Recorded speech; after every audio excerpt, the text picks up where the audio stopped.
Welcome to a bonus video. This is a watch that has come into the rotation of my watches. So I thought I would do a quick video of it. As you can see, it has a nice scratch across its crystal, but it's actually a signed Omega crystal. So this is the Omega MegaQuartz Geneve from I think 1972 or so. The Geneve has a 1310 movement. I hope I remember my numbers correctly. I think this is a caliber 1310, which was the successor to the Beta 21 movement, which was a very expensive movement made by the Swiss manufacturers in the late 60s as a response to the Seiko quartz movement. Now, this was cheaper to manufacture than the 8192 Hertz F8192 Hertz, which was the Beta 21, which would actually be a vibrating movement at 256 Hertz. So anyway, too much confusion aside, this is a regular quartz watch like the Seiko quartz watches. So that's why it is at 32 kilohertz, which means through a bunch of step down, it would come down to 1 second movement if you were to get it down to the power of 16. It's a reasonably large watch. It's about, I think, 42 lug to lug, maybe, and I think it's about 40 in width. This one's completely original. It still has its lizard green skin from the time it was made in Canada.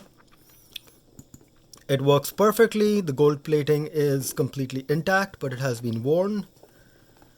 There's really not much to say because these quartz watches in the early 70s were the premium watches that Omega was seeking to replace its automatic movements with, because the Accutron movement hadn't really worked for Omega. They were just too expensive to manufacture and just not worth it. And Omega experimented with a variety of quartz movements over the 1970s till the 1980s. And this is just one of the most, a very handsome example with its square dial. It's not the typical circular dial that you associate with earlier Omegas, like the Seamaster bumper that I have. And it was, a change in terms of design language. I don't think it held very well because it just did not have a certain, this was not an enduring design. It was a pretty design, no denying that. A lot of the 70s watches with that lizard green skin is the straps are just so beautiful to look at. And this is a watch that I wear fairly, whenever I get a chance to. So, because the problem with quartz watches is you got to keep a battery running in it. Otherwise, you have to take the battery out. The best way to destroy these watches is to really have it leak. Naturally, you press a button for the quick change of the date, and that button is for the quick change of the day. You can change the hour on this. I'm not going to change the hour, but if you take out the crown one click, you can change time zones very easily without affecting the minute hand.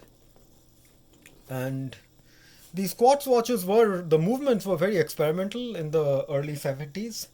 Till the early 80s, when they had standardized what a quartz movement was going to be.